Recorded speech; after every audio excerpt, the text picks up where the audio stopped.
एक समय की बात है, एक पंडित जी रामायण कथा सुना रहे थे। लोग आते और आनंद विभोर होकर जाते। पंडित जी का नियम था, रोज कथा शुरू करने से पहले कहते, आइए हनुमत जी विराजिए। ऐसा कहकर हनुमान जी का आवाहन करते थे। फिर 1 घंटा प्रवचन करते थे। एक वकील साहब हर रोज कथा सुनने आते।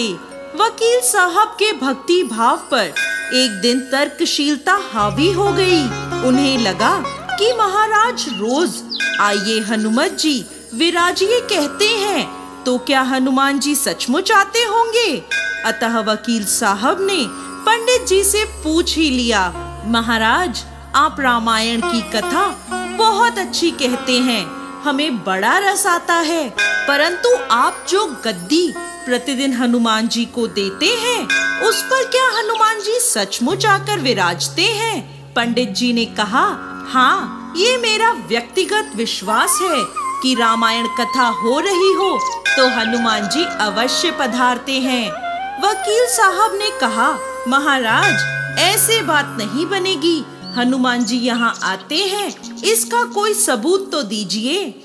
आपको साबित करके दिखाना चाहिए कि हनुमान जी आपकी कथा सुनने आते हैं। महाराज ने बहुत समझाया, भैया आस्था को किसी सबूत की कसौटी पर नहीं कसना चाहिए। ये तो भक्त और भगवान के बीच का प्रेम रस है, व्यक्तिगत श्रद्धा का विषय है। आप कहो तो मैं प्रवचन करना बंद कर दूं या आप कथा में आना छोड़ दो।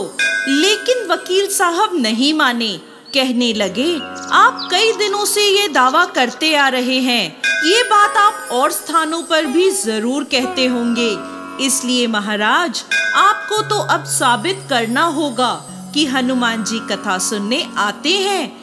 इस तरह दोनों के बीच वाद विवाद होता रहा। मौखिक संघर्ष बढ़ता चला गया। हारकर पंडित जी महाराज ने कहा, हनुमान जी हैं या नहीं इसका सबूत कल दिखाऊंगा। कल कथा शुरू हो तब प्रयोग करूंगा। जिस गद्दी पर मैं हनुमान जी को विराजित होने को कहता हूँ, आप उस गद्दी को आज अपने घर ले जाएं। कल अपने साथ इस गद्दी को लेकर आना और फिर मैं कल गद्दी यहाँ रखूंगा। मैं कथा से पहले हनुमान जी को बुलाऊंगा, फिर आप गद्दी ऊंची उठाना। यदि आपने गद्दी ऊंची कर दी तो समझना कि हनुमान जी नहीं हैं। वकील इस कसौटी के लिए तैयार हो गया। पंडित जी ने कहा, हम दोनों में से जो पराजित होगा वो क्या करेगा, इसका निर्णय भी कर लें। यह तो सत्य की परीक्षा है। वकील साहब बोले, मैं गद्दी ऊंची ना कर सका तो वकालत छोड़कर आपसे दीक्षा ले लूंगा। आप पराजित हो गए तो क्या करोगे?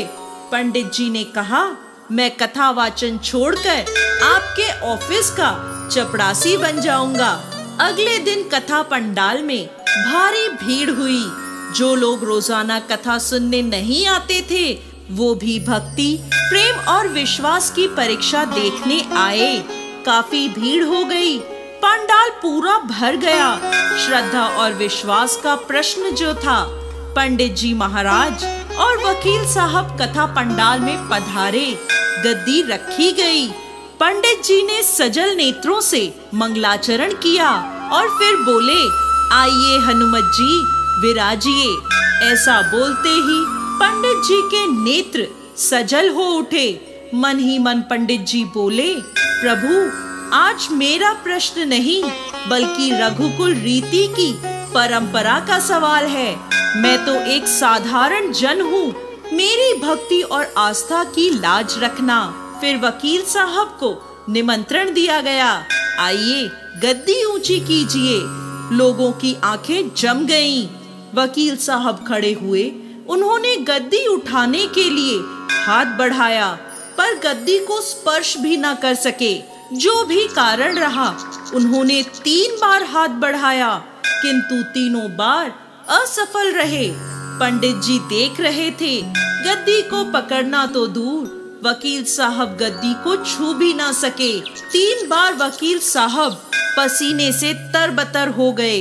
वकील साहब पंडित जी महाराज के चरणों में गिर पड़े और बोले, महाराज, मुझे नहीं मालूम कि क्यों मेरे हाथ गद्दी तक नहीं पहुंच पा रहे हैं, अतः मैं अपनी हार स्वीकार करता हूँ। कहते हैं कि श्रद्धा और भक्ति के साथ की गई आराधना में बहुत शक्ति होती है।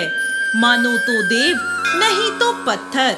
प्रभु की मूर्ति तो पाषाण की होती है, लेकिन भक्त के भाव से उसमें प्राण प्रतिष्ठा होती है, तो प्रभु स्वयं विराजते हैं। तो दोस्तों, कैसी लगी आपको आज की हमारी ये कहानी?